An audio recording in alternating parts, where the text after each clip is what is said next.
प्रथम आभार मानतो देशाचे प्रधानमंत्री माननीय नरेंद्र मोदी साहेबांचे। त्याचबरोबर ज्यांची ही संकल्पनेतून या एअरपोर्टची सुरुवात झाली असे राज्याचे लाडके मुख्यमंत्री माननीय देवेंद्र फडणवीस साहेबांचे आणि तमाम ज्या लोकांच्या प्रयत्नातून हे एअरपोर्ट उभं राहिलं असे या भागातले ग्रामस्थ माननीय नामदार राधाकृष्ण विखे पाटील साहेब ज्यांनी अथक प्रयत्न केले आणि सर्वात महत्त्वाचं की साई भक्तांच्या मनामध्ये असलेली जी भावना बाबांबद्दल होती आणि नाईट लँडिंग व्हावी अशी समस्त ग्रामस्थांची मागणी होती, ती आज मागणी पूर्ण झाली। गेल्या अनेक दिवसापासून हा विषय रखडलेला होता। माननीय नामदार राधाकृष्ण विखे पाटील साहेबांनी प्रचंड पाठपुरवठा केंद्रीय गृहमंत्री माननीय अमित शाह साहेबांकडे केला आणि म्हणून CISFची अतिरिक्त तुकडी इथं वर्ग करण्यात आली आणि त्यामुळे हे नाईट लँडिंग आज शक्य झालं। आज नाईट लँडिंगच्या माध्यमातून हे पहिलं विमान रात्री 9:30च्या सुमारास इथं लँड झालेलं आहे। माझ्यावरती ही रेग्युलर फ्लाईट राहील।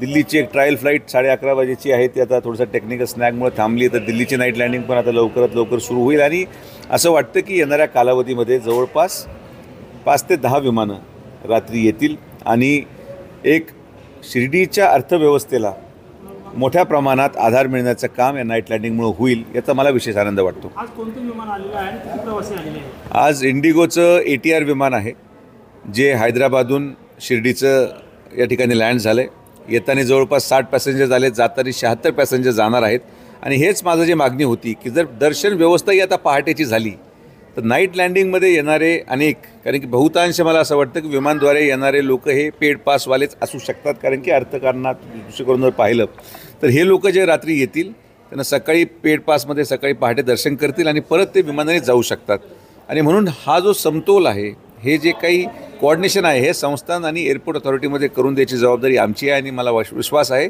की साईबाबा संस्थान विश्वव्यवस्था पहाटेच्या VIP दर्शनचं मी सुचवलेला मार्ग निश्चित अभ्यास करून स्वीकारतील। विमानतळ महाराष्ट्र शासनाकडे आहे, मात्र शिर्डी विमानतळाला इंटरनॅशनल नाव दिलं गेलं। नाईट लँडिंगचं स्वप्न पूर्ण झालं, आता आंतरराष्ट्रीय विमान कधी? आंतरराष्ट्रीय विमानाचं स्वप्न देखील माननीय मुख्यमंत्री फडणवीस साहेबांच्या माध्यमातून पूर्ण होईल, कारण की 560 कोटी रुपयाचा नवा विमानतळाचा प्रकल्प आपण शेजारी पाहत आहेत सुरू झालेला आहे। मेगा इंजिनिअरिंग म्हणून या कंपनीला त्याचा कॉन्ट्रॅक्ट देण्यात आलेला आहे आणि जेव्हा त्याला जवळपास जर डिझाईन आपण पाहिलं तर त्याला एरो ब्रिजेस आहेत।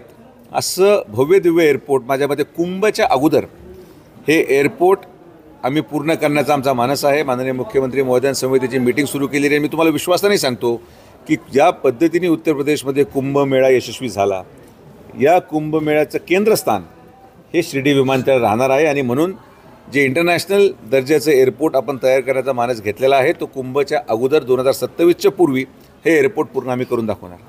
दादा आज कौन सा फ्लाइट आया है, कितने